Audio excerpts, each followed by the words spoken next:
Ce titre, La voix de son maître, je le trouve exécrable. Exécrable. Et ceci, pour 40 raisons, encore une fois, dont je ne donnerai que 2 ou 3. La première, vous avez pris une expression toute faite, connue, rodée, éculée, je dirais. Et cette expression, d'abord, inclut le terme maître, qui est particulièrement mal adapté, et dans l'esprit de tout le monde, elle fait allusion à un chien. Bien sûr qu'on aime bien les chiens, mais dans toutes les langues occidentales, le terme chien a quelque chose de mauvais. Le mot maître me paraît tout à fait mal adapté. On verra tout à l'heure l'aspect du chien, et on verra pourquoi, parce que je pense qu'il faut approfondir, et il est très intéressant de la part des gens qui ont choisi ce titre, sans même qu'ils s'en rendent compte parfois. Mais en tout cas, déjà, le mot maître, c'est les clichés les plus éculés du 19e siècle, et des anarchistes en particulier, ni Dieu ni maître. Ça, c'est l'aspect qui n'est pas l'aspect animalier, mais qui est l'aspect purement humain. Et au XXe siècle, les chefs d'entreprise n'en sont pas à ce niveau-là. Et de façon tout à fait insidieuse, dans le mot maître, il y a des relents d'un certain nombre de théories philosophiques de la fin du 19e qu'on ressent immédiatement. Deuxièmement, en ce qui concerne le chien, tout à fait évident qu'on pense au chien, et le chien, quelle est sa caractéristique? C'est d'entendre la voix de son maître et d'obéir en principe à la voix de son maître s'il est bien dressé. On ne peut pas prétendre qu'un titre de quelques mots ou même de quelques lignes soit l'image fidèle d'une œuvre. On peut lui demander d'être authentique, c'est-à-dire que celui qui lit ce titre a une idée de ce qu'est l'œuvre. Et, bien entendu, les chefs d'entreprise, le management, on pourrait faire un titre de 3 pages. C'est pourquoi, je le répète, à mon sens, ce film cherche à décrire une catégorie particulière de citoyens qui, dans la pratique, est appelée les patrons. Et il me semble que si on disait les patrons, certains y mettront un ton péjoratif, d'autres une nuance au contraire, un petit peu 19e siècle, comme on le disait tout à l'heure, mais c'est encore ce qui me paraît à la fois le plus honnête, ce qui est le moins une contrepétrie, un jeu de mots ou une pirouette, et j'en tiens pour ma proposition d'appeler le film Les Patrons. J'aime beaucoup le terme patron, et pour la raison suivante, c'est que c'est le terme le plus simple, c'est le terme le plus banal, c'est le terme le plus humble. Jamais vous verrez quelqu'un dans une entreprise autour d'une machine qui vous dira « oui, chef d'entreprise ». Ça n'existe pas, ça passera jamais. Merci, patron. Merci, patron, c'est une image tout à fait ridicule. Et le mot patron en France a un inconvénient, c'est qu'il est chargé de encore un arrière-plan d'affectivité qui a été appris aux gens, justement. Enfin, très fréquemment, aux États-Unis et dans de tels autres pays, on voit des gens qui disent oui, boss, oui, boss. Et moi, je voudrais ajouter pourquoi, au fond, j'aime pas non plus ce mot patron. Je crois que c'est l'étymologie qui nous gêne. Hein. Patron vient de pater. Hein. C'était le pater familias avec sa puissance tout à fait exagérée dans la famille ancienne. Et finalement, il y avait la famille et puis il y avait la cité. Or, l'entreprise, c'est un corps intermédiaire nouveau qui s'est créé et finalement très éloigné de la famille. D'ailleurs, une famille ne peut plus dominer une entreprise. Elle ne peut plus travailler seule dans l'entreprise, sauf quand elle est petite. Dès qu'il y a eu moyenne et grande entreprise, c'est devenu une entité sociale, sociologiquement parlant, complètement différente. Et c'est pour ça que le mot patron, au fond, est mal adapté, si vous voulez, à l'idée que nous faisons du chef d'entreprise. Oui, monsieur Bell, mais avec le même raisonnement, on changerait le mot père également, sous prétexte que les pères d'aujourd'hui ne sont pas les mêmes que ceux d'il y a 25 ans. Est-ce que nous sommes capables, est-ce que tu es capable, plus que moi, de dire à partir de quel moment dans ta carrière tu es devenu un patron?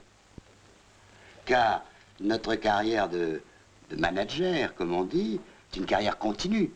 On a été d'abord ingénieur, et puis ingénieur adjoint de ceci, et à un certain moment, par exemple, on a été nommé président d'une petite filiale ou directeur général d'une petite filiale.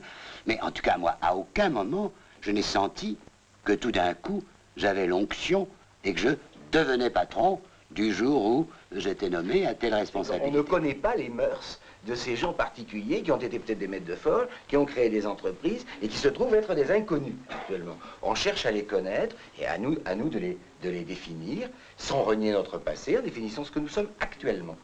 Et c'est pour ça que je pense à l'idée du nouvel animal politique, parce qu'il me semble que le chef d'entreprise, je ne dis plus le patron, je dis le chef d'entreprise, celui qui a des responsabilités est destiné à expliquer, à convaincre, jusqu'à dire c'est moi le patron. Alors, est-ce que dans l'idée du nouvel animal politique, il y a quelque chose à creuser, autre que ben, le nouvel animal, c'est pas suffisant. Et politique, c'est un adjectif qui prête à confusion.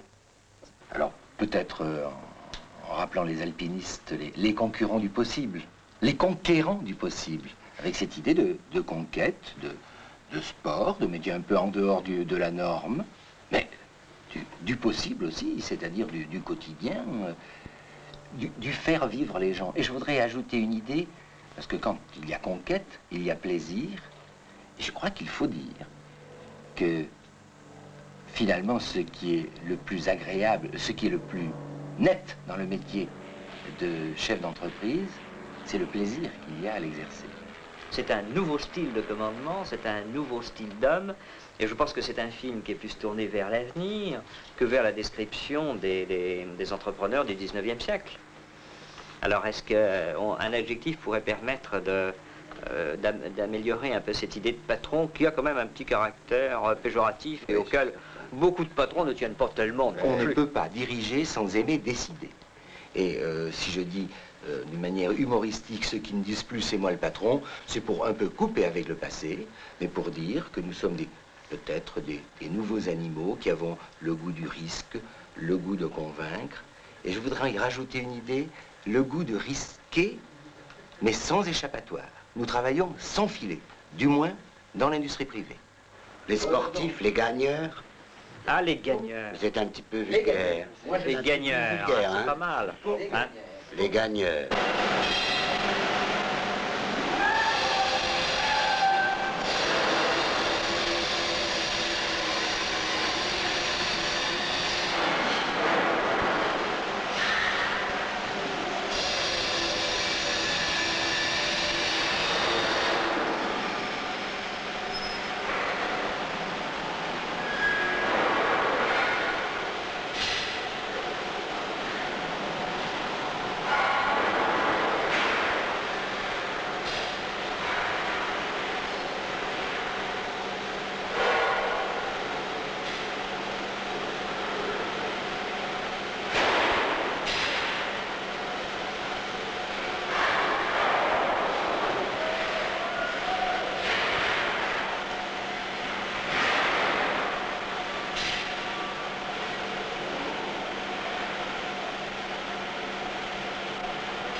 C'est peut-être une affection un peu viscérale, mais je me souviens, ça fait déjà pas mal d'années, je n'avais pas encore 30 ans, et j'avais l'honneur de diriger une usine de mécanique à Saint-Ouen, dans le nord de Paris, et je me souviens de ma joie et de ma fierté la première fois qu'un ouvrier de la ligne de montage des fraiseuses s'est tourné vers moi et m'a dit « Dites donc, patron, qu'est-ce qu'il faut faire avec le pignon Intel de la boîte de vitesse ?» Eh bien, je ne me suis senti ni humilié, ni blessé, mais je le répète, j'ai pris ce mot à la fois court et simple de cet homme-là qui se tournait vers moi et qui me demandait mon aide, qui demandait à profiter de ce qu'il pensait que je savais mieux que lui. Je l'ai pris de la même façon que le mot maître. Il y a le maître de l'esclave, bien sûr, mais il y a aussi le maître lorsqu'on s'adresse au professeur, à l'enseignant, à celui qui est là pour vous apprendre.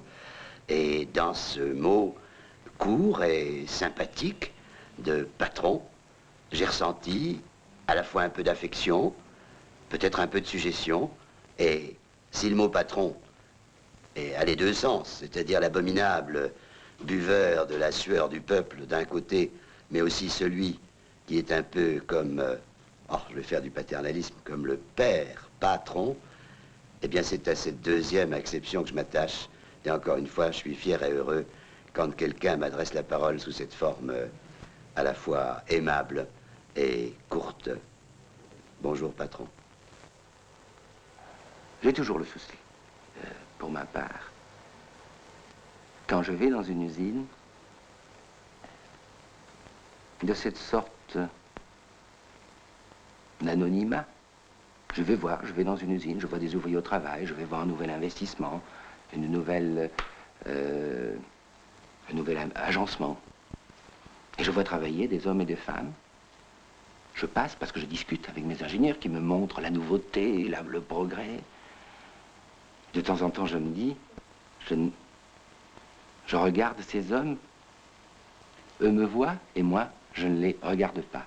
Car je pense à mon sujet et je n'ai pas au fond de rapport humain avec eux. C'est un très grave souci.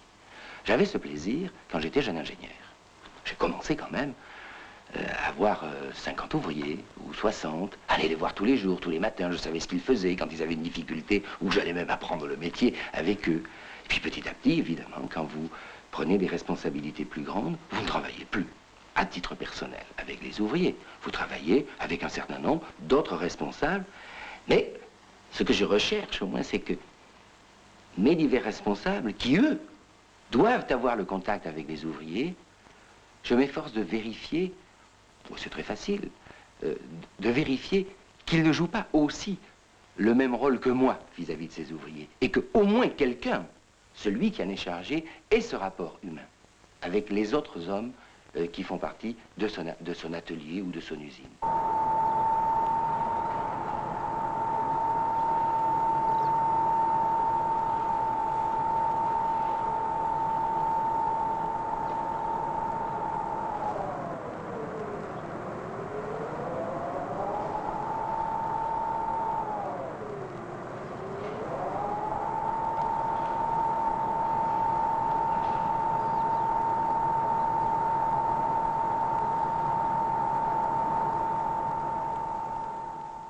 Le travail dans les entreprises a peu évolué, enfin entre 50 et 65, du moins il a évolué dans le sens du travail en parcelle et de la montée vers la grande série. Depuis, et surtout à l'époque actuelle, nous nous soucions énormément de la personnalisation du travail et je dirais de la réaction de l'individu devant son travail. Et nous cherchons, du moins dans le groupe d'entreprises dont je m'occupe, nous cherchons à revenir à une échelle humaine et avoir plutôt un travail adapté à l'individu. J'en prendrai deux exemples. Je cite le cas d'une usine où l'on fait, où des machines automatiques font des pièces en très grande série.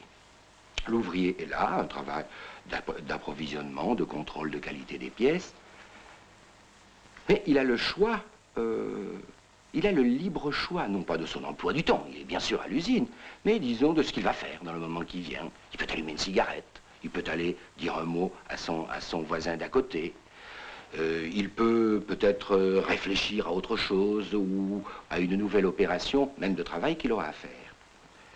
À côté, les mêmes pièces mécaniques sont montées sur une chaîne. Peut-être les ouvriers de la chaîne sont-ils plus payés que celui dont je viens de parler.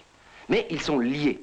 Parce que chacun fait ils font des opérations successives et ils n'ont pas le choix du moment. Ils ne peuvent pas allumer leur cigarette comme ils le veulent. Et s'ils veulent s'arrêter, eh bien, il faut qu'ils se fassent remplacer.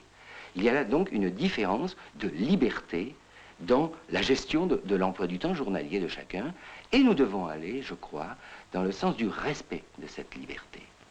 Alors, on ne peut pas s'en tirer sans revenir, même à l'intérieur des très grands groupes humains, je parle de groupes de 2000 ou 3000 personnes, sans revenir à l'échelle de presque des entreprises autonomes, à l'intérieur de ces mêmes entreprises, avec un patron, et avec, je dirais, un patron qui connaît un peu tout le monde par son nom, et où les gens ont des rapports pas anonymes entre eux.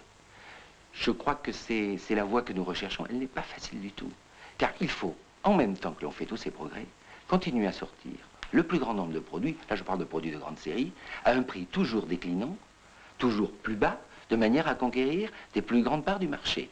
Car au milieu de toutes ces recherches pleines de noblesse, pleines de générosité, il ne faut pas oublier que l'essentiel, c'est tout de même de faire vivre l'ensemble de ce personnel avec une part du marché, et disons, dans un marché concurrentiel. Il y a un certain nombre, pour moi, d'impératifs. D'abord, de connaître au maximum, et ceci peut-être dans le plus profond des détails, de connaître le travail de chacun.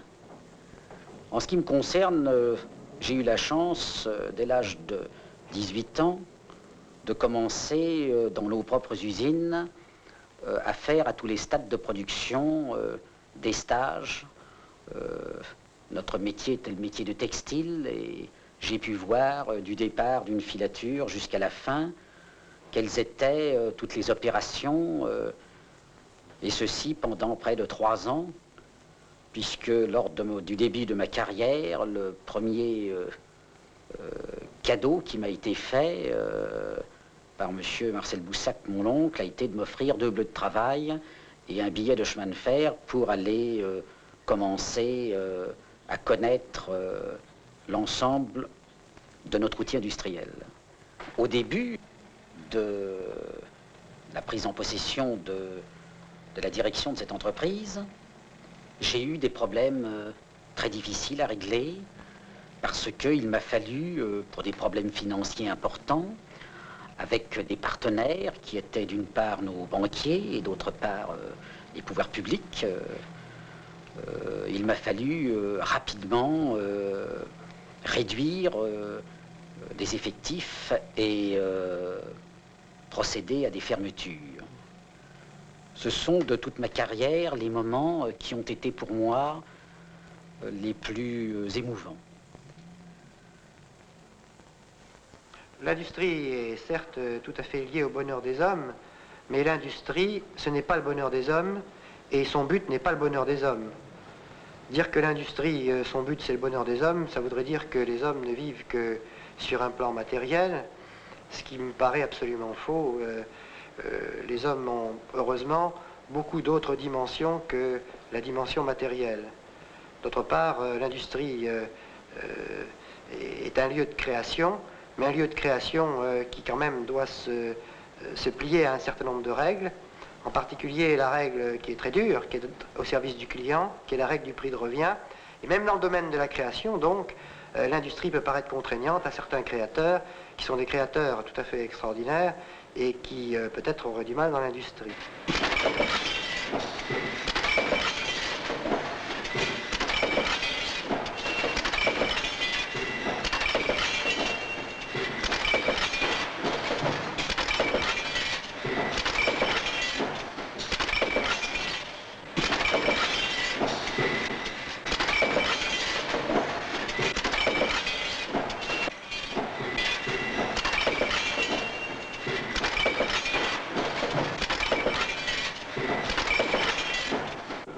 Lorsque on exerce, si vous voulez, sa fonction de chef d'entreprise comme je l'entends, on n'a pas l'impression d'exercer un pouvoir. On n'a pas l'impression, si vous voulez, de mettre les gens en garde à vous. On n'a pas l'impression de... on n'a pas la véritable impression de commander. Parce que, d'abord, le commandement, c'est très rare. Le commandement, c'est presque toujours par exception. C'est un commandement qui se fait quand on voit que des gens s'engouffrent dans une mauvaise voie. On commande très peu. Évidemment, dans une petite entreprise, je veux bien croire ou même dans un atelier d'une grande entreprise, le contremaître, si vous voulez, doit vraisemblablement exercer le pouvoir d'une manière, je dirais, plus directe. Parce que dans une petite entreprise ou dans un atelier, le commandement s'exerce en quelque sorte à la voix. C'est comme les compagnons qui sont sur un chantier, on leur dit, dis donc, toi, va chercher le sac de ciment, attention, attention, il y a du danger, fais attention à l'échelle, etc., etc. Dans un chantier de construction, le chef d'atelier ou le chef d'un magasin dira, dis donc, vos piles sont mal rangées. Il exerce, dans ce type de commandement, je dirais que l'on exerce un commandement à la voix. C'est un peu comme le capitaine d'un petit bateau qui prend son porte-voix et puis qui commande les manœuvres. Mais dans une affaire importante, ça n'arrive presque jamais, si vous voulez, que l'on ait un commandement qui revête l'allure, le pouvoir ne revêt jamais l'allure d'un commandement autoritaire, c'est pas ça du tout. Je n'aime pas que l'on oppose la marge de décision très courte d'un balayeur et la marge de décision importante d'un patron. je ne crains pas de dire que si le balayeur est à sa place et si le patron est à la sienne, ça demande autant d'efforts pour le balayeur de bien faire son travail que pour le patron de bien faire le sien. La différence, c'est qu'ils ont un potentiel de base et des connaissances de base qui sont parfaitement différents, mais sur le plan de l'expression de l'homme et sur le plan des efforts à faire, pour un homme qui est balayeur et qui veut bien faire son métier, c'est tout aussi difficile que pour n'importe quel patron ou homme important pour bien faire le sien. Par conséquent, je crois qu'il n'y a pas de différence de nature dans la responsabilité entre la responsabilité du balayeur qui fait bien son travail et la responsabilité du patron qui fait bien le sien. Je pense qu'il s'agit de deux hommes qui sentent une mission et s'ils veulent bien la faire, compte tenu de leurs moyens qui sont différents, bien entendu, eh bien, ça demande le même effort pour bien le faire. En supposant qu'il y ait une différence entre une société de droite, entre guillemets, et une société de gauche, entre guillemets, si je me réfère à la terminologie dominante aujourd'hui, moi, il me semble certain que, à partir du moment où on est dans une société de droite, entre guillemets, ce qui est le cas aujourd'hui pour rester toujours fidèle à cette terminologie, il n'y a pas de différence entre un patron de droite et un patron de gauche. Parce qu'un patron dans une société telle qu'elle est aujourd'hui ne peut pas être concrètement en tant que patron, ne peut pas s'écarter tellement en tant que patron d'un comportement moyen qui est valable à peu près pour tous. Car si on fait ce métier, on est bien tenu de le faire dans les règles du jeu fixées par l'environnement général et l'environnement interne de la société, et que ces règles du jeu, hein, il n'y a pas 36 manières de les jouer, il n'y en a qu'une. Hein, c'est comme le jeu de bridge, hein, il n'y a qu'une seule règle du jeu de bridge. Vous le jouez bien, vous le jouez mal, mais vous jouez toujours la même règle.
Il y a des siècles que les hommes rêvent d'une planète homogène, de la suppression des frontières.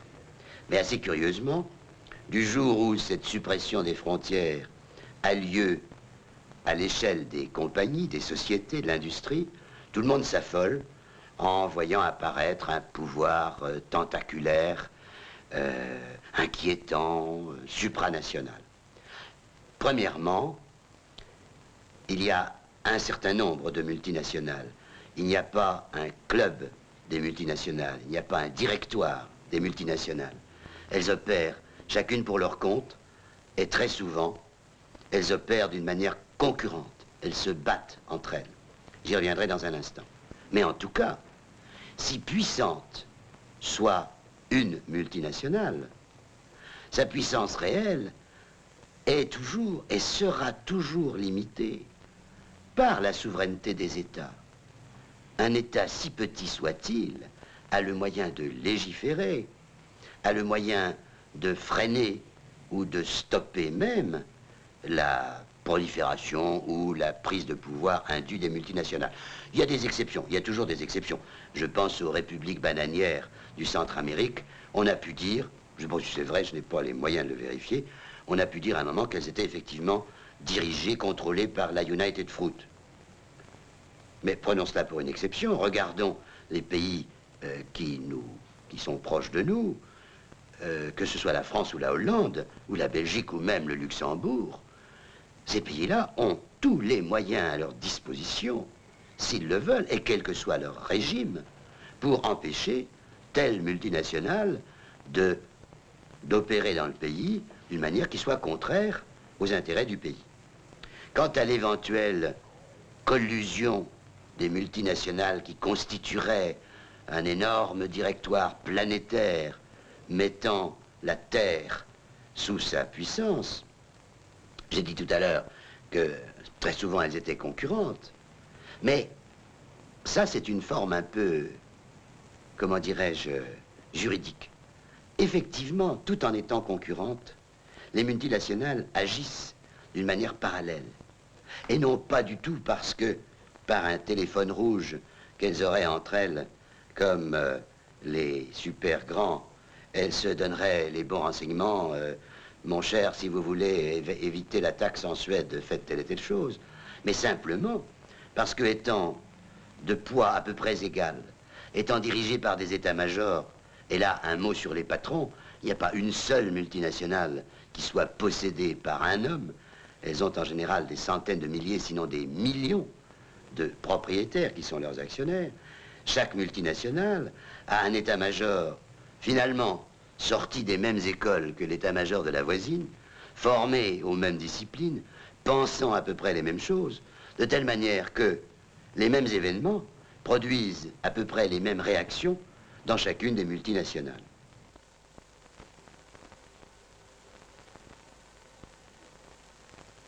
L'IBM est une société multinationale. L'IBM France est une filiale donc d'un groupe multinational. Ce que je voudrais dire, c'est que ce n'est pas récent. L'IBM France a été fondée en France en 1919. Donc, je dirais que depuis le départ, nous sommes une société multinationale. De toute façon, si nous n'avions pas été au départ, on le serait aujourd'hui, car le type d'industrie dans lequel nous sommes implique pour ces investissements, étant donné finalement que nous faisons des petites séries, quand on fait des ordinateurs, on ne fait pas des automobiles, hein, on a des petites séries, donc ça implique que le marché auquel on s'adresse soit un marché international, et je dirais que toutes les grandes entreprises d'informatique sont des entreprises multinationales aujourd'hui. Je pense d'ailleurs plus largement que la plupart des grandes entreprises, en France ou ailleurs, tendent à être multinationales.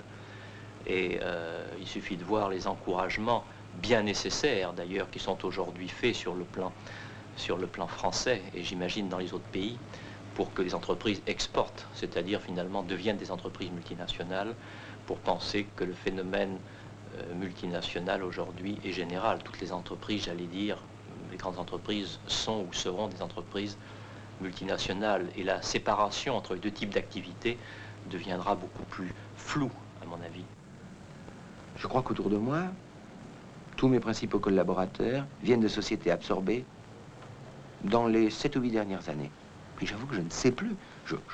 Bien sûr, j'ai assez de mémoire pour savoir d'où ils viennent, mais nous n'en parlons jamais plus. Ils ne savent plus d'où ils viennent. Car il y a, et là je rejoins peut-être la nécessité d'une bonne perception psychologique, et je dirais d'un grand projet presque humaniste. Lorsqu'on absorbe les gens, incontestablement, il est bien rare, sauf lorsque on fusionne deux éléments à peu près égaux et qu'on mélange les équipes. En général, s'il y en a un qui est un peu plus gros que l'autre, qui l'absorbe pour devenir plus gros. Et les gens qui, au moment donné, sont absorbés, sont probablement vexés, complexés. par ce qui est une sorte d'échec. Et il faut très vite leur enlever ce complexe, et je dirais les faire s'épanouir, et faire qu'ils ressemblent à tout le monde et qu'ils fassent partie de ce groupe. D'où la notion d'anonymat. Il faut absolument qu'ils oublient qu'ils ont été absorbés par ce groupe qui porte tel nom. Ils en font partie après. Je crois donc que cet anonymat est une force.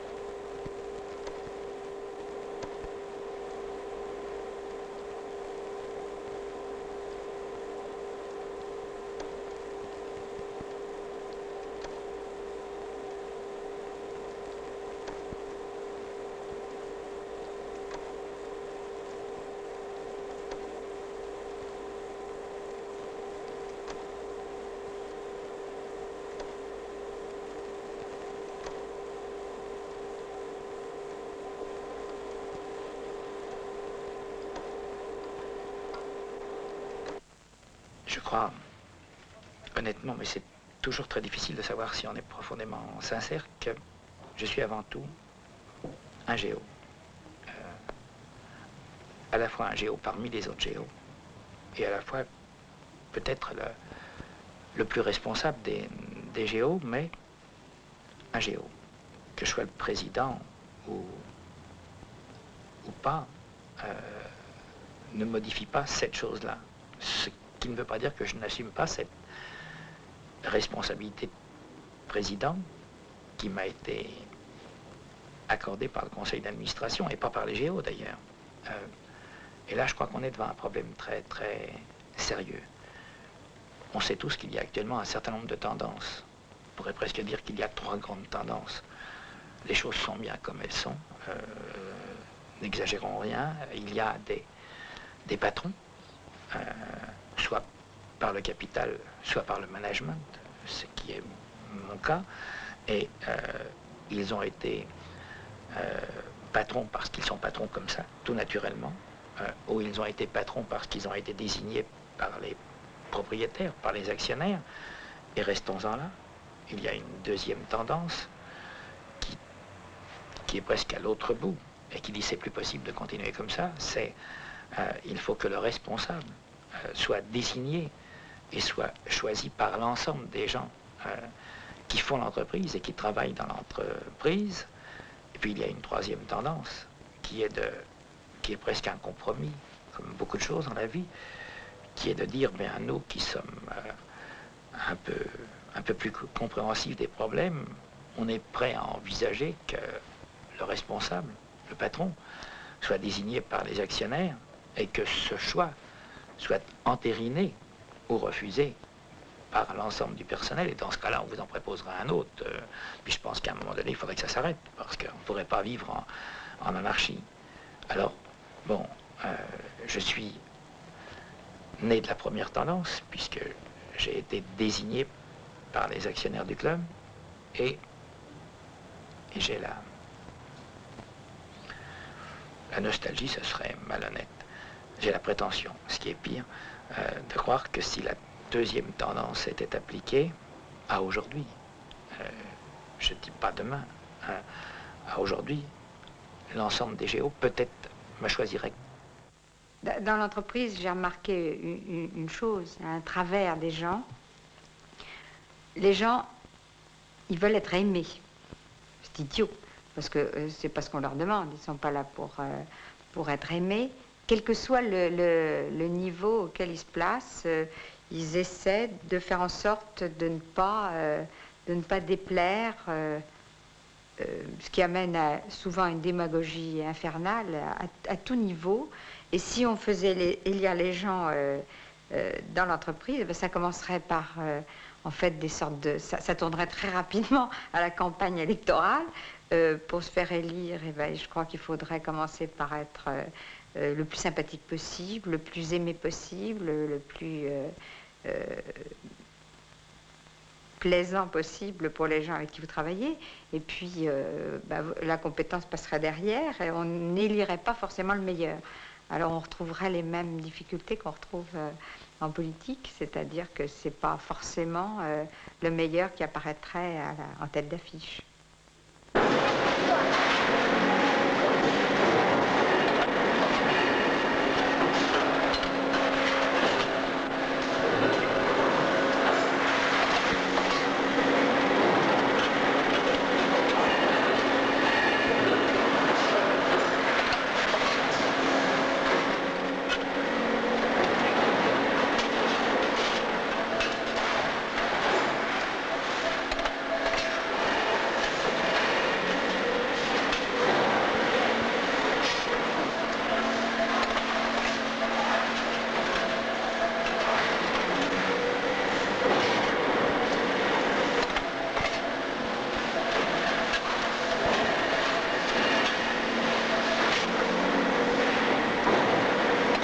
Il se trouve que, au moment de la libération, j'étais fonctionnaire, j'étais directeur des relations économiques extérieures, directeur adjoint, et j'ai été amené à quitter l'administration à la suite de l'intervention du ministre de l'économie nationale, un ministre communiste à l'époque, M. François Billot.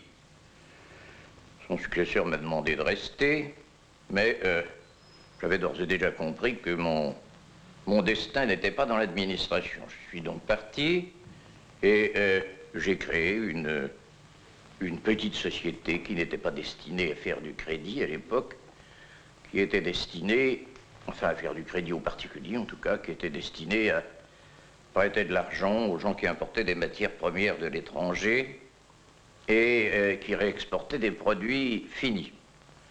C'était une petite affaire au capital de 10 millions d'anciens francs et qui, au début, comportait 12 collaborateurs.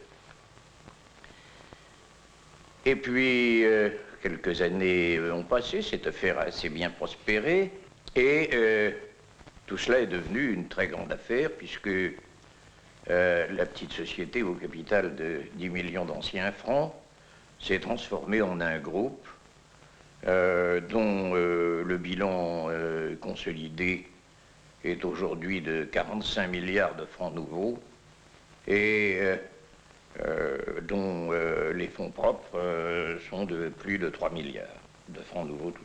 Alors, j'en viens à cet égard au problème de légitimité que vous posez parce que ce problème de légitimité, lui aussi, il se pose de façon tout à fait différente pour le gestionnaire d'un service public et pour le patron d'une affaire privée. En ce qui concerne l'entreprise privée, bon, par définition, la légitimité, elle ne vient pas de l'État. De quoi vient-elle? Eh bien, elle vient, je dirais, essentiellement de l'efficacité qui préside ou ne préside pas à la désignation du chef d'entreprise, à la désignation du bon chef d'entreprise pour mener ce combat. Alors ça, comment cette efficacité est-elle assurée? Elle est assurée à l'heure actuelle par, en effet, les représentants du capital, et les représentants du capital qui, étant directement intéressés au succès de l'entreprise, sont particulièrement bien placés pour apprécier si tel ou tel sera capable ou non d'assurer une rentabilité valable du capital. Bien sûr, je vois bien que on pourrait désirer que,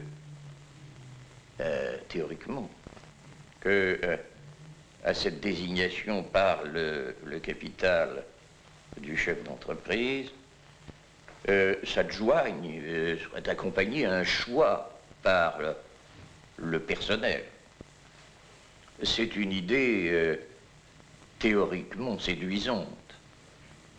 Je la considère pour ma part pratiquement absolument invivable. Il suffit de se référer à la description que je vous ai faite du rôle du chef d'entreprise pour savoir qu'il est inconcevable qu'il passe sa vie en campagne électorale à l'intérieur de son entreprise. La démocratie, au sens qu'on lui donne habituellement, c'est-à-dire la démocratie qui vient de la désignation par un vaste électorat, est parfaitement inconcevable dans l'entreprise. Ça vous paraîtra peut-être un peu provocateur de le dire, mais je l'affirme avec force, l'entreprise ne peut vivre que dans le cadre d'une constitution monarchique, et une constitution monarchique dans laquelle la désignation des responsables vient d'un nombre relativement réduit de personnes.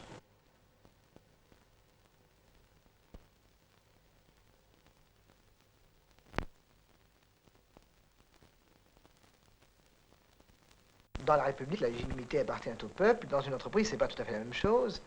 Pour le moment, elle appartient encore aux actionnaires. Y aurait-il d'autres légitimités possibles? Avant de se poser cette question, il faut se demander comment les actionnaires, ou comment, au fond, l'appareil, la technostructure, interprète cette légitimité.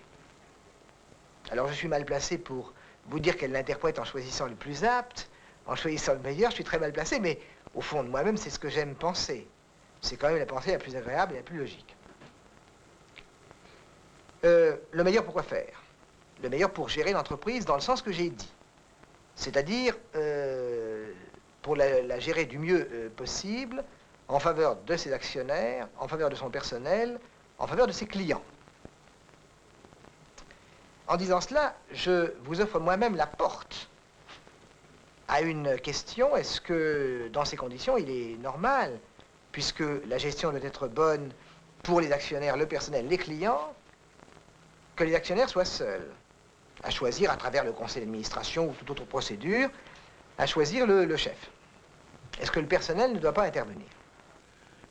Les hommes et les femmes qui travaillent dans l'entreprise sont en droit de se poser une question. Est-ce que le pouvoir qui existe dans mon entreprise est légitime ou pas? C'est comme ça que je pose le problème, au fond. Alors, il faut, pour donner une réponse, il faut faire un tout petit peu d'histoire. Au démarrage, dans l'entreprise, le pouvoir était aux mains du capital, et c'était parfaitement légitime à mon sens.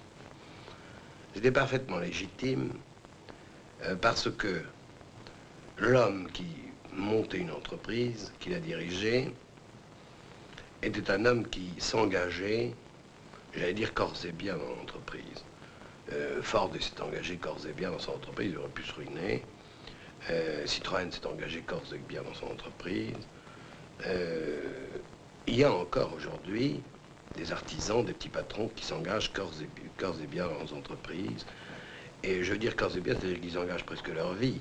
Ils travaillent, la baisse de rendement de l'entreprise, les soucis, les échéances, tout ça les affecte profondément. Et je dirais même que dans un passé encore pas tellement lointain, les hommes qui étaient à la tête de moyennes entreprises aimaient tellement leur entreprise qu'ils engageaient leurs biens.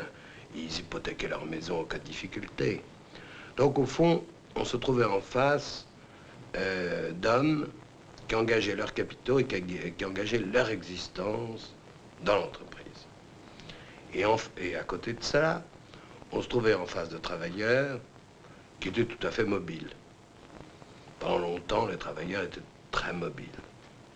On ne peut pas dire que l'entreprise était, il y a 30 ou 40 ans, un lieu d'élection pour les travailleurs. Aujourd'hui, on était donc en face, si vous voulez, d'un entrepreneur immobile en face de l'entreprise et de travailleurs mobiles. Aujourd'hui, on est dans une situation différente. Je parle dans les grandes entreprises. Dans les grandes entreprises, le capital est devenu anonyme. Ça ne veut pas dire que le capital n'est pas nécessaire, mais il est devenu anonyme. Si vous voulez vendre des actions de L'Oréal, si vous voulez vendre des actions de Ron Poulenc, si vous voulez vendre des actions de Procter & Gamble, vous voulez les vendre, se négocie à la bourse. Bon, donc le capital est devenu anonyme. Dans les grandes sociétés, le plus grand actionnaire de IBM, je crois, il a 0,0000001% du capital. C'est comme ça dans la plupart des grandes entreprises américaines. Donc le capital est devenu anonyme. Il s'est dépersonnalisé. Et en même temps, et ça c'est un phénomène en Europe occidentale, et c'est la même chose au Japon. Je ne dirais pas tout à fait la même chose en Amérique où les gens se déplacent. Mais en Europe occidentale ou au Japon, le personnel, lui, est devenu immobile. C'est-à-dire que, c'est une expression que je ne sais plus si c'est qui l'a employé le premier, je me demande si c'est pas Bounine et moi, ou bien si c'est nous qui avons copié. Il me semble que quand même nous avons été les premiers à le dire. En fait, l'entreprise est devenue la dernière paroisse. Il est certain que jadis, les gens avaient un centre de rassemblement, c'était le village, il y avait l'église, il y avait la grande place, il y avait les petits bistrots, etc. Et aujourd'hui, l'entreprise, eh bien, c'est devenu un lieu de rassemblement où les travailleurs se parlent, où les travailleurs sont solidaires de leurs difficultés.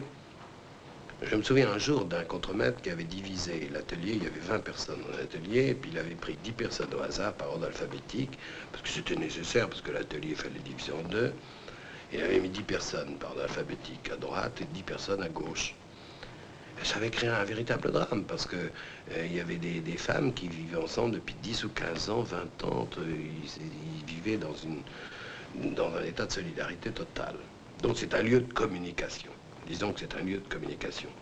Ce qui fait que, en fait, on se trouve en face aujourd'hui d'un capital mobile et d'un personnel du travailleur est immobile. Partant de ces considérations, on comprend très bien que la légitimité du capital à l'heure actuelle se modifie. La légitimité du pouvoir de l'entreprise se modifie. On ne peut pas dire que l'entreprise appartient au capital à partir du moment où le capital est devenu anonyme. Mais comme le capital reste la conscience économique de l'entreprise et que sans conscience économique, l'entreprise irait à la dérive, le capital reste nécessaire. Et d'un autre côté, on comprend très bien aussi que sans parler même sans faire de grandes théories comme les théories marxistes sur l'accumulation du travail des ouvriers qui fait qu'ils ont un droit de possession sur l'outil de production, on comprend très bien que les ouvriers et les travailleurs dans l'entreprise discutent et ont raison de discuter de la seule légitimité du pouvoir dans la mesure où cette seule légitimité serait dans les mains du capital. Il faut donc arriver à une conciliation. Mais il faut aussi arriver à une conciliation qui soit pratique. Et dans ce domaine, je crois qu'il faut se garder de toute idéologie, parce que si on approche le problème de la démocratie dans l'entreprise comme on approcherait en transposant les problèmes de la démocratie politique, on fausse complètement le problème. C'est en ce sens que je ne crois pas du tout que l'autogestion soit possible, parce que je ne vois pas comment les hommes peuvent s'autogérer, il suffit d'avoir vécu un peu pour se rendre compte que dès que des hommes sont ensemble, ils ont besoin de trouver un chef.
Au début, il y a une entreprise avec quelques hommes.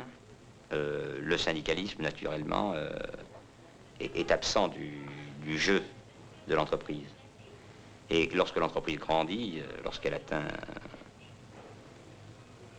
une taille qui lui permet d'employer plus de 100 employés, ou plusieurs centaines d'employés, pour ce qui nous concerne, nous avons connu la naissance du syndicalisme dans l'entreprise alors que l'entreprise avait employé 500 personnes. Il y a là, si vous voulez, une situation extraordinairement difficile à vivre pour le chef d'entreprise qui découvre donc la naissance du pouvoir syndical dans son entreprise. Et mon opinion est que, une fois sur deux, ce traumatisme est tel qu'il modifie complètement les schémas du chef d'entreprise. Et que très souvent, et à mon avis il a tort naturellement, très souvent ça l'amène à modifier le développement de son entreprise. Parce que physiquement et psychologiquement, il ne peut pas supporter. Il ne peut pas supporter le message qui lui est envoyé à partir de la création de ce pouvoir syndical, à savoir, il y a des problèmes sociaux dans votre entreprise, tout le monde n'est pas heureux dans votre entreprise, et lui croyait sincèrement que tout le monde l'était.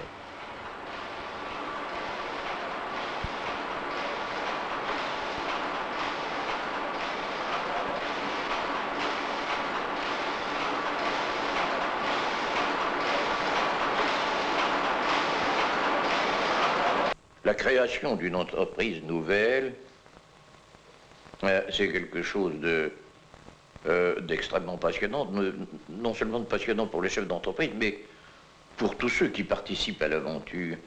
Et que, plongés dans une aventure de ce genre, les gens ne songent pas du tout, pas beaucoup à revendiquer, et ceci d'autant moins que, au fur et à mesure que le succès arrive, ils voient leur sort s'améliorer.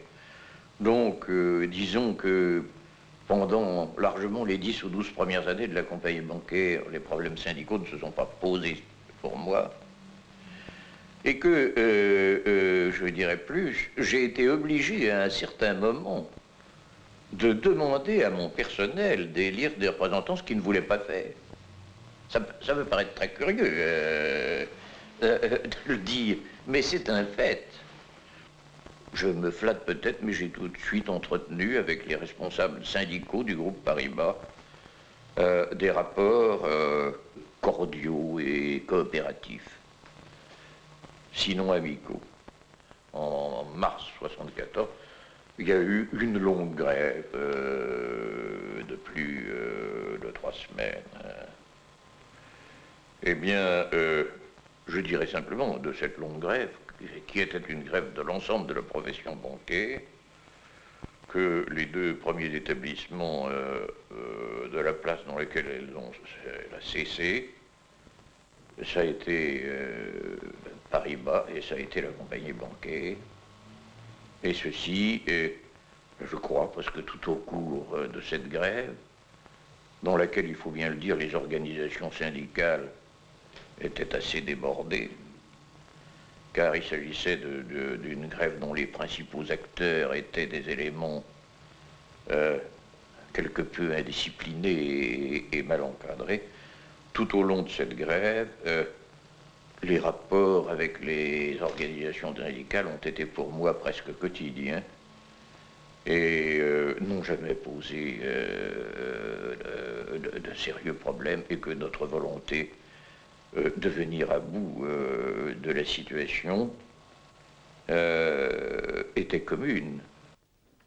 Il peut parfaitement arriver que le fait d'être social, le fait d'avoir une entreprise socialement en pointe sur le plan des salaires, en pointe sur le plan des conditions de travail, des horaires de travail, du confort assuré au personnel, confort matériel, confort moral, nature des contraintes du travail, eh bien le fait d'être en avance sur tous ces points ne met pas un patron à l'abri des difficultés sociales. Et il le met d'autant moins à l'abri que, effectivement, la tactique des syndicats peut être d'attaquer précisément sur l'entreprise en flèche, en espérant qu'elle tirera toutes les autres derrière elle. Et aussi parce qu'elle est parfois plus vulnérable, parce que il peut arriver que d'abord des salariés qui ont plus de réserve soient plus faciles à agiter, plus faciles à amener à l'action. Il peut arriver aussi que des salariés qui ont une situation plus intellectuelle soient plus réactifs à la provocation, à la revendication. Je veux dire par là qu'il est peut-être plus facile de mobiliser autour de thèmes idéologiques les intellectuels d'un laboratoire ou d'une usine parfaitement propre et parfaitement avancée sur le plan technologique que de mobiliser des personnels moins formés et plus proches malheureusement de leurs préoccupations élémentaires que certains contestataires ont dessinées sous la forme métro, boulot, dodo. Non, c'est boulot, métro, dodo. Enfin, je ne sais plus très bien dans quel ordre c'est, mais peu importe, ça dépend si on se passe le matin ou le soir. Nous avons avec les syndicats des rapports, disons, de discussion permanente. Mais sinon, que sont les syndicats ou que devraient-ils être? Sinon, c'est l'aspect managérial des revendications ouvrières. Les ouvriers se sont donné des managers pour discuter de cela. Comme nous sommes les managers de l'autre côté. Ça, c'est peut-être ce que je souhaiterais pour les syndicats. C'est ce que l'on trouve, en général, dans un pays comme l'Allemagne ou les États-Unis. On ne le trouve pas tout à fait en France. On ne le trouve pas tout à fait en France pour des raisons, d'éthique ou de philosophie politique profonde, puisque certains syndicats, pas tous, rejettent le système de capitalisme libéral dans lequel nous vivons. Et il m'est arrivé de voir naître des grèves où on me disait oh ben, on ne se met pas en grève pour l'entreprise, pour les questions particulières. Nous voulons faire sauter le système. Et pour faire sauter le système général, nous commençons par le système particulier dans lequel nous vivons. Alors là, le dialogue devient très difficile, sinon impossible sur ce plan. Et je pense que c'est ce qui truque en France les relations entre les responsables d'entreprise et les syndicats. À partir du moment où on ne nous comprend plus, il s'agit pour nous de parler, d'expliquer, et je dirais même de mettre notre langage à la portée de nos interlocuteurs, ce qui n'est pas facile du tout. J'ai trouvé très récemment, un exemple qui m'a fait beaucoup réfléchir. Dans une usine qui venait d'avoir une augmentation de salaire, qui lui avait été indiquée par son directeur, et non pas comme venant de Paris, mais car chacun de nos directeurs explique le problème économique à ses interlocuteurs, et leur avait dit, ben voilà ce que je peux vous donner. Il se trouve que j'étais président de cette société, j'arrive dans l'usine, et aussitôt on a demandé à me voir. Et même une vingtaine d'ouvriers se sont arrêtés leur travail pour venir me voir. Je les ai reçus, et là, ils m'ont dit, mais vous qui êtes le président, vous pouvez nous donner quelque chose de plus que le directeur. Il se trouve d'ailleurs que cette usine, il y a pas très longtemps, 8 ans, appartenait à un de ces patrons de droit divin, et qui menait fort bien d'ailleurs cela, mais qui, disons, par des diverses raisons économiques ou de conjoncture, avait perdu le contrôle de cette société. Eh bien, dans mes interlocuteurs, il restait cette impression à la Zola du potentiel, de la puissance extraordinaire du patron qui pouvait effacer d'un trait de plume ce qu'avaient dit tous ses collaborateurs et donner la tonne en plus et comme ça pouvoir dire je suis le patron, je suis un bon patron. Cette époque est terminée, je leur ai expliqué que je pensais la même chose que leur directeur et je leur ai expliqué peut-être à ma façon le pourquoi de l'augmentation des salaires qu'on pouvait leur accorder dans le contexte concurrentiel auquel étaient soumis leurs produits. En particulier, c'était une usine qui exportait beaucoup, il y avait une chute de la livre à ce moment-là, et ils envoyaient plusieurs milliers de produits par jour en Angleterre. J'ai essayé par des moyens simples de leur expliquer. Je ne sais pas si je les ai convaincus. Ils m'ont quand même écouté. Ouais, tout ce que je sais, c'est qu'en sortant du bureau, ils sont tous retournés à leur travail.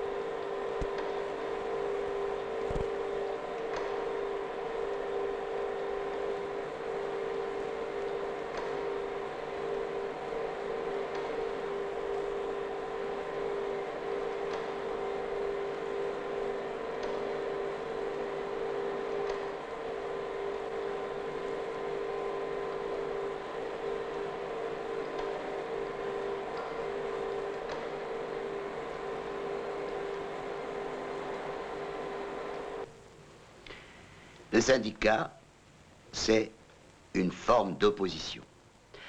Et si j'ai en moi une croyance bien accrochée, c'est qu'on ne peut rien faire, on ne peut pas progresser. Et en particulier dans un monde aussi complexe que le monde économique moderne. On ne peut pas progresser si on ne dispose pas d'une opposition. Et là aussi, les faits nous le montrent, l'histoire.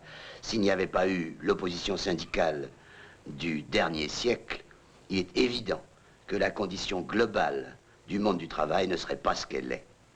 Et par conséquent, c'est pour moi une force réactive, mais c'est une force absolument indispensable. Et toute destruction ou tout amenuisement de la force syndicale me paraît un risque de recul, de détérioration du monde économique d'aujourd'hui. Alors vous me direz, il y a divers types de syndicats ou de syndicalisme. Et en particulier en France, le monde patronal pousse des cris sur la forme dite politique. On ne peut pas traiter avec des syndicats politiques. Les syndicats doivent se limiter à leur travail de défense de la situation du travailleur. Ils ne doivent pas être manipulés par les partis. Eh bien, je dois dire que je suis d'une opinion absolument opposée à celle-là. Bien sûr, il y a le syndicalisme dit apolitique, qui considère que son rôle consiste uniquement à obtenir les 2 francs de l'heure d'augmentation, remettre les tuiles sur le toit quand il fait froid et obtenir du chauffage pendant l'hiver. Ce syndicalisme-là, premièrement, reste confiné dans une forme tout à fait fin 19e qui me paraîtrait dépassée, mais deuxièmement, dès qu'il se développe avec une certaine violence, il aboutit très vite aux formes de raquettes, aux formes de chantage qui empoisonnent en particulier la vie syndicale des États-Unis dans certains domaines. Tout le monde se souvient de l'abominable affaire du syndicat des camionneurs américains manipulés par des gangsters. Alors, vous me direz, bien, qu'est-ce qu'il vaut mieux être manipulé par des gangsters ou manipulé par le Parti communiste? Eh bien, j'ai une opinion très claire. Je préfère le deuxième type de manipulation, car il replace la revendication syndicale dans un contexte d'idées. Autrement dit, le syndicat ne se bat pas uniquement pour avoir son franc ou ses 2 francs d'indemnité de panier, il se bat pour que l'ensemble du monde économique ou industriel, ou les deux, prennent des formes nouvelles, appréhendent les réalités nouvelles d'une manière différente. Vous savez, j'ai une profonde admiration pour la peine, pour les soucis, pour le mal que se donnent les syndicalistes pour tenir leurs troupes, lancer des mouvements, avoir de bons arguments. J'en suis parfaitement conscient et je pense que si le hasard de la distribution des rôles faisait que je me trouve de l'autre côté de la barricade, j'éprouverais cette même joie que je dirais gratuite, enfin non payée, de jouer le rôle d'un chef ou d'un petit chef de l'opposition, au même titre que je me sens petit chef du côté du gouvernement des entreprises.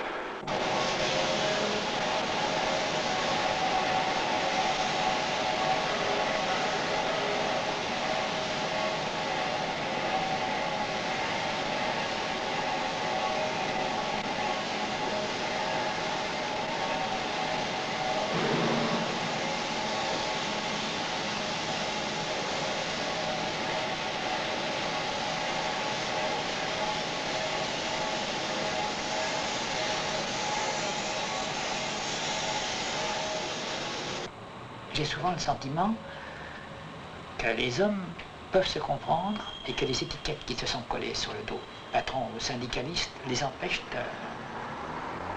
de franchir ça et d'arriver à se comprendre. Je suis à peu près persuadé que dès qu'on joue, donc dès qu'il y a psychologie, parce que je crois que c'est la forme la plus merveilleuse de la psychologie, l'étiquette tombe et que, à la limite, tout le monde pourrait presque changer de place et comprendre les arguments de l'autre. Si demain, par exemple, beaucoup de conversations syndicales commencer par « on va changer les rôles ». S'il vous plaît, vous allez prendre la position du patron et s'il vous plaît, vous allez prendre la position du représentant syndical. Je crois qu'on serait stupéfait de voir la qualité des arguments que chacun donnerait dans le rôle de l'autre. Et je crois que ça créerait un raccourci de toute façon. L'entreprise ne peut vivre qu'à partir du moment où il y a création d'un certain consensus. Bon, pour que ce consensus existe, il y a deux moyens. L'épreuve de force. Ah, je suis plus fort que vous, alors vous allez voir ce que vous allez voir. C'est pas un consensus, c'est une acceptation de part et d'autre, chacun préparant sa revanche. Ou l'acceptation d'une farce. Et moi, je crois que dans le monde de demain, chacun étant persuadé qu'il est représentant syndical par accident ou patron par accident, chacun acceptera de considérer que c'est un rôle qu'il joue, qui n'a, au fond, pas d'importance fondamentale sur sa vie. Il a été placé là, il doit jouer ce rôle-là, à la condition que ce soit un rôle, et qu'il ne fasse pas de son personnage une personne. C'est un personnage, un chef d'entreprise. C'est un personnage, un responsable syndicaliste.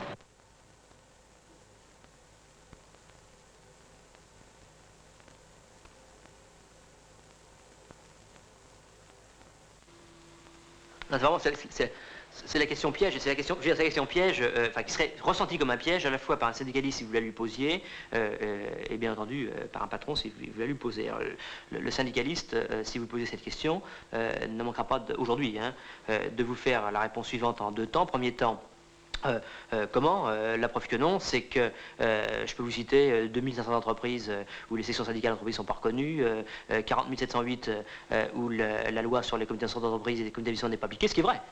Et l'année dernière, pas moins de 1852 cas de représentants du personnel, délégués syndicaux ou membres du comité d'établissement qui ont été licenciés abusivement sans respecter les procédures. Ça serait le premier temps de sa réponse.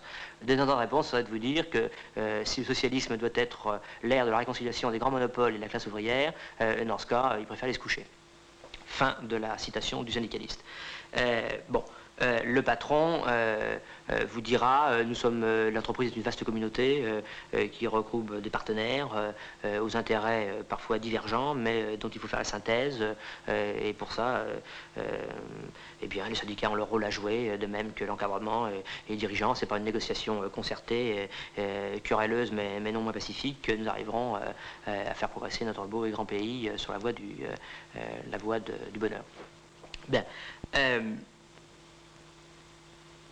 Moi, je pense que tout ça, alors, en fait, les deux réponses sont bonnes.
la possibilité pour le personnel de s'exprimer à travers différents moyens dans l'entreprise, cette possibilité est fondamentale.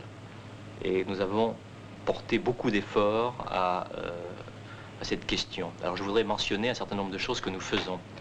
Tout d'abord, la voie que j'appellerais normale et la voie principale du personnel pour s'exprimer, c'est à travers la structure de management de l'entreprise. Toute personne, naturellement, doit et peut aller voir son supérieur pour s'exprimer sur, d'abord pour les conditions générales du travail, et puis si vous voulez, il y a des problèmes d'expression particulière, ou disons de revendication ou de difficultés, ça doit normalement s'exprimer à travers le management, et je crois que largement c'est comme ça que ça se passe. Mais pour le rendre assez systématique et pour faciliter cette expression, on a prévu, si vous voulez, des moyens supplémentaires et formels. Par exemple, il y a une fois par an, pour chaque personne de l'entreprise, et quel que soit son poste, l'obligation d'avoir avec son supérieur hiérarchique un entretien. Un entretien au cours duquel on doit librement, de part et d'autre, discuter d'une année de collaboration, de travail, des points qui ont été bons, mauvais, de ce qu'on aurait dû faire, des relations, et également de l'avenir, de ce qu'on fera. Et cet entretien est consigné par écrit, signé par les deux parties qui en ont parfaitement connaissance. Et il y a même une prévision, si vous voulez, ce qu'on appelle d'évolution de carrière, qui est discutée librement. Et chaque personne exprime ses desiderata, et c'est formel, et c'est fait, et c'est fait dans toute l'entreprise.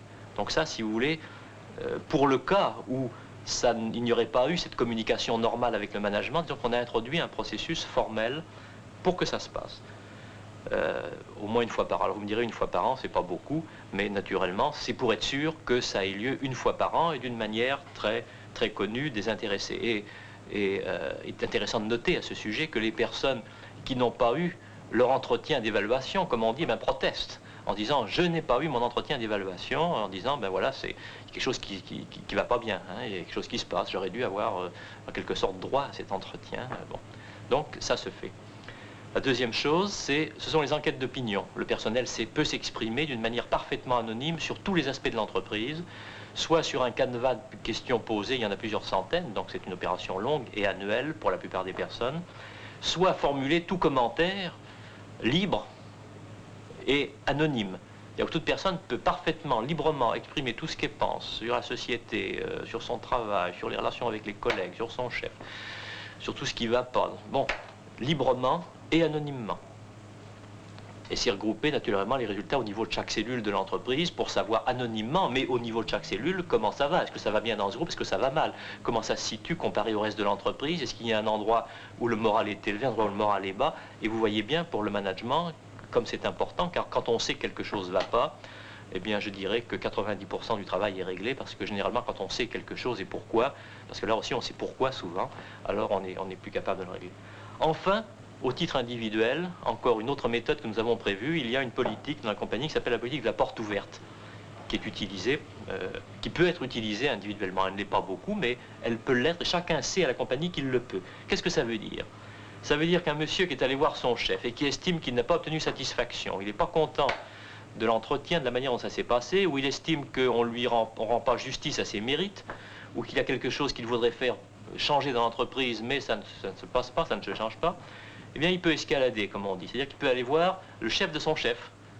Et puis, si le chef de son chef est toujours pas d'accord, il peut aller voir au-dessus. Et il peut aller jusqu'au directeur général. Hein, il peut aller aussi haut qu'il veut dans l'entreprise. C'est normal. Personne ne l'arrêtera. Il peut formuler sa demande. Et le cas sera examiné, jugé par une personne, je dirais, en dehors, enfin, juger, c'est un grand mot, c'est pas un jugement, mais examiné par une personne qui n'appartient pas à la hiérarchie correspondante, en dehors, qui examine le cas et qui dit oui, ce monsieur, il dit ceci, il a fait cela. Au fond, peut-être qu'il a raison, peut-être que c'est lui qui a raison. Donc, une voie de recours pour le personnel. Alors, vous voyez tout ce que l'on a prévu du point de vue capacité d'expression. Encore une fois, la capacité principale est dans celle qui se passe tous les jours, c'est-à-dire, enfin, qui devrait se passer très fréquemment, avec son supérieur, le monsieur qu'on a chargé et qui est en charge, au fond, du travail et, je dirais, de la satisfaction de son personnel, car c'est un objectif fondamental qu'on donne à nos managers, satisfaction de leur personnel, hein, c'est une grosse partie de leur objectif. Bon, alors voilà. Alors, j'ai indiqué ceci pour dire qu'il existe naturellement une autre voie qui est prévue par le législateur, qui est la voie syndicale. Alors, ce qu'on fait dans l'entreprise, on considère que la voie syndicale, bon d'abord, elle est fixée par le législateur et notre compagnie, dans ce domaine comme dans les autres, applique scrupuleusement la loi, c'est-à-dire qu'il ne saurait être question de ne pas l'appliquer intégralement. Ce que néanmoins je considère, et ce que je crois que considère l'ensemble du management, c'est que c'est de leur responsabilité, à travers le management, d'apporter les solutions aux problèmes directement et sans nécessairement passer par la voie syndicale.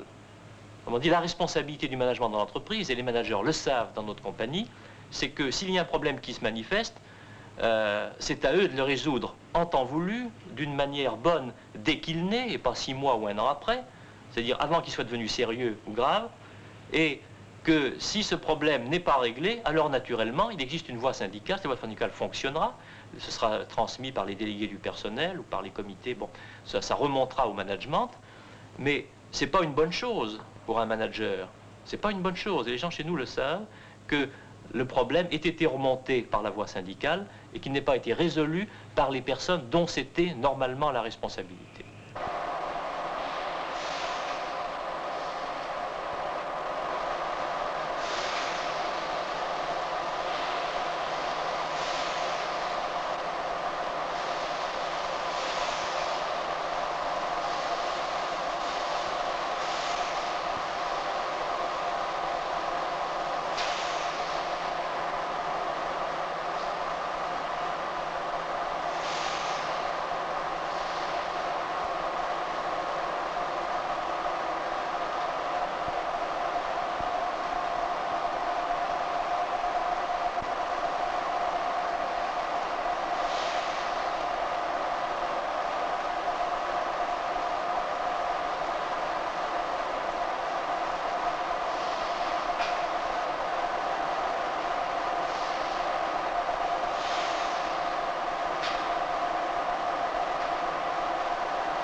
L'année dernière, à l'occasion d'un changement de structure dans la société, j'ai décidé que c'était moi qui allais présider les négociations d'accords d'entreprise, parce que nous avons un accord d'entreprise qui est renouvelable annuellement, et à ce niveau, chaque année, on le repasse au crible et on voit ce qu'on va faire pour l'année suivante. Alors, mes interlocuteurs syndicalistes avaient fait une liste de tout ce qu'ils souhaitaient voir changer dans leur salaire, dans leurs conditions de travail, tout ce qu'on voudrait. Moi, j'avais cette liste et j'avais pu travailler dessus. Par conséquent, je savais ce que je pouvais accorder, ligne par ligne. Alors moi, je suis arrivée avec mes papiers bien en ordre, et puis au lieu de discuter pendant 2 jours, je leur ai dit, bon, ben voilà, sur le point 1, c'est ça, sur le point 2, c'est ça. La séance aurait pu être terminée en 10 minutes. Mais ça a été très très mal perçu, et comme j'ai fait en sorte que les syndicats ne puissent pas jouer leur rôle, ils m'en ont voulu, et tout le monde a débrayé. Et on a débrayé, et puis on est allé proposer mes propositions alors au vote collectif dans l'usine, qui ont trouvé ça très bien d'ailleurs, qui ont tous voté pour, ce qui fait que le combat a cessé faute de combattants. Mais c'était idiot de ma part, et je ne le referai plus, je jouerai le jeu syndical. Il est dans la nature des choses que les hommes ne progressent que sous la contrainte ou par l'effort. Et que dans une certaine mesure, la tension sociale, enfin l'opposition, la contestation syndicale, dont j'ai rêvé, je vous l'ai dit tout à l'heure, qu'elle soit plus orientée vers le profit, vers le bien-être de l'entreprise, ce qui n'est pas toujours le cas, il n'est pas mauvais que cette contestation se maintienne. Je crois qu'un chef d'entreprise qui n'a autour de lui que des gens qui sont d'accord avec lui et qui lui disent oui chaque fois qu'il parle, est un chef d'entreprise condamné à l'échec et à la catastrophe extrêmement rapidement.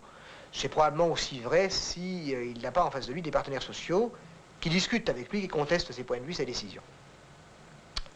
Je crois que c'est aussi bon d'ailleurs pour les syndicats eux-mêmes, parce que il demeure malgré tout entre le chef d'entreprise et les personnels, quelle que soit la qualité de leur statut social, la discussion permanente destinée pour le personnel à obtenir des avantages supplémentaires et par conséquent qui conduit le patron à les donner progressivement pour ne pas non plus commettre des gestes qui soient incompatibles avec l'économie de sa maison.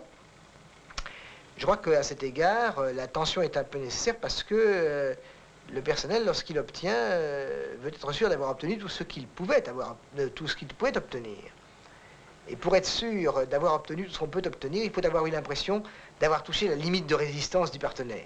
Au fond, on trouve ça constamment. Si le patron donne trop facilement, bah, c'est qu'il pouvait donner, j'ai pas eu ce que j'aurais pu avoir, je me suis mal battu, je vais recommencer. Si au contraire, je dois me battre durement, la discussion est pénible, elle dure toute une nuit, on ne signe l'accord qu'au petit matin à 5 heures avec des yeux battus et une barbe mal rasée, si il m'a fallu même éventuellement faire 2 ou 3 jours de grève pour l'obtenir, quelques chahuts bénins, alors là j'ai vraiment l'impression qu'on s'est bien battu, le patron a discuté, moi j'ai discuté, et j'ai vraiment été au bout de mes possibilités. C'est presque un des plaisirs, je pense, pour tous les partenaires. Non pas le désir de lutter à mort, mais de faire valoir quelque chose à laquelle on croit et de se battre un peu pour l'obtenir. Et quand je disais, sous forme de boutade, gérer les tensions, c'est-à-dire ne pas vouloir tout de suite les résoudre, mais faire en sorte qu'il y ait des gens qui aient le plaisir de les résoudre, et à quelque échelon que ce soit à l'échelle, peut-être quelquefois de la direction, quelquefois des cadres, quelquefois de la maîtrise, et aussi des syndicats ouvriers. Il faut donc qu'il y ait une répartition des plaisirs, car finalement, une entreprise, c'est pas toujours gai. C'est pas un endroit où on rit. Je parle là d'un groupe humain, par exemple, de 2000 personnes, très probablement avec un directeur de très grande classe, très humaniste, très au fait des choses, et qui, dès qu'il sentait naître une tension, une revendication à l'échelle ouvrière, la trouvait très souvent, ça peut être pour des questions de conditions de travail, des conditions de rapidité, d'outillage manquant. Oui, c'est vrai, résolvons-le tout de suite. Autrement dit, l'élastique se tendait, clac, il coupait. Et il coupait presque tout le temps. Ce qui fait que l'usine, je dirais, était un petit peu émasculée dans son expression. Et ma crainte, et nous en avons longuement parlé, était que derrière cette façade parfaitement lisse, rabotée, rodée, il pouvait naître des revendications qui, elles, ne s'expriment pas et qui, tout d'un coup, lui exploseraient à la figure. Et il importait, au contraire, de faire en sorte que, de laisser naître quelques tensions pour qu'à cette occasion, les gens s'expriment et qu'on sache que peut-être il y avait autre chose derrière eux qu'ils ne savaient pas exprimer.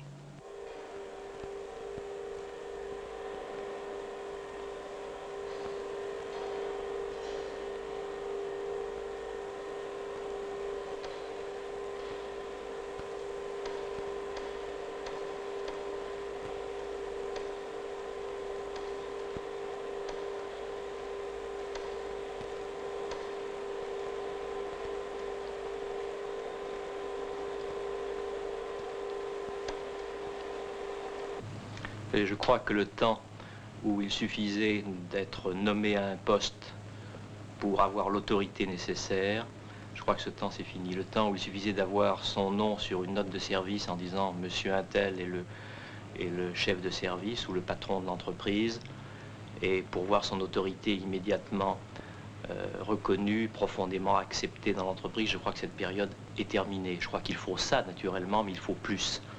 Il faut aujourd'hui que les personnes de l'entreprise reconnaissent leur chef. Et je ne parle pas seulement du chef d'entreprise. Il faut qu'ils reconnaissent leur chef à tous les niveaux.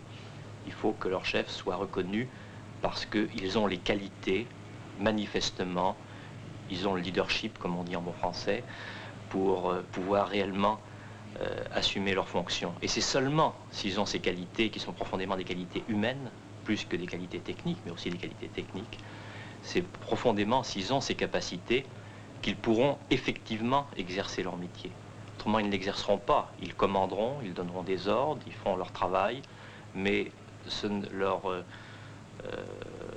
directives ne seront pas profondément partagées par des collaborateurs qui ne les reconnaîtront pas intuitivement, explicitement ou pas, qu'ils ne reconnaîtront pas véritablement comme leur leader, comme leur chef.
Je crois que tout groupe doit avoir un leader reconnu. Et il me semble que même les personnes qui parlent d'autogestion actuellement sont amenées à reconnaître l'existence, si vous voulez, d'un certain leadership des personnes. Et je ne vois pas comment on puisse concilier le pragmatisme et l'efficacité de l'entreprise et l'absence d'un leader dans un groupe. Je ne crois pas qu'il y ait beaucoup de régimes différents du gouvernement de l'entreprise. On a parlé d'autogestion dans certains pays, on en a parlé en Yougoslavie, je connais mal les résultats de cette expérience, je ne suis pas certain qu'ils soient concluants. Et je ne voudrais pas que nous soyons amenés un jour à faire à quelqu'un qui nous interrogerait sur le fonctionnement de l'autogestion, cette réponse qui m'a été faite dans un pays socialiste où une expérience d'autogestion avait été tentée, que nous interrogions un cadre de ce pays, un cadre très, très loyal, mais aussi très lucide, je dois dire, sur la réussite de l'expérience. Il nous a répondu, bah, si vous voulez les cadres de l'autogestion, je les tiens à votre disposition, ils sont actuellement en prison, on peut les en sortir pour venir servir votre pays si vous le souhaitez. Je crois qu'il faut se garder de toute idéologie, parce que si on approche le problème de la démocratie dans l'entreprise, comme on approcherait en transposant les problèmes de la démocratie politique, on fausse complètement le problème. C'est en ce sens que je ne crois pas du tout que l'autogestion soit possible, parce que je ne vois pas comment les hommes peuvent s'autogérer, il suffit d'avoir vécu un peu pour se rendre compte que dès que des hommes sont ensemble, ils ont besoin de trouver un chef. Si l'autogestion consiste à avoir une organisation la plus décentralisée possible, où les décisions sont prises au niveau le plus bas possible, c'est-à-dire dans une très très grande autonomie, et en respectant précisément l'entité et l'unité de chaque homme, où chaque créateur puisse s'exprimer, ce genre d'autogestion, je dois dire que j'en suis parfaitement partisan, à partir du moment aussi, bien sûr, où les critères de jugement et d'efficacité restent des critères objectifs, c'est-à-dire des critères économiques. Si une organisation de type un peu plus autogestionnaire arrivait en France, ça jouerait le rôle qu'a joué l'idéologie de consommation entre 1950 et 1968, en fait, qui était un formidable système d'intégration sociale et d'équilibre social, car ça a provoqué une certaine intégration sociale, qui ensuite s'est déchirée dans le 68, Et manifestement, le système cherche autre chose maintenant. L'autogestion est probablement une des réponses possibles.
Citez-moi le nom du président de la General Motors, de la General Electric, de l'American Telegraph and Telephone. Citez-moi le nom des grandes entreprises allemandes. Donnez-moi le nom des patrons de Volkswagen. Le capital est devenu anonyme. Et c'est dépersonnalisé. Je crois que cet anonymat est une force.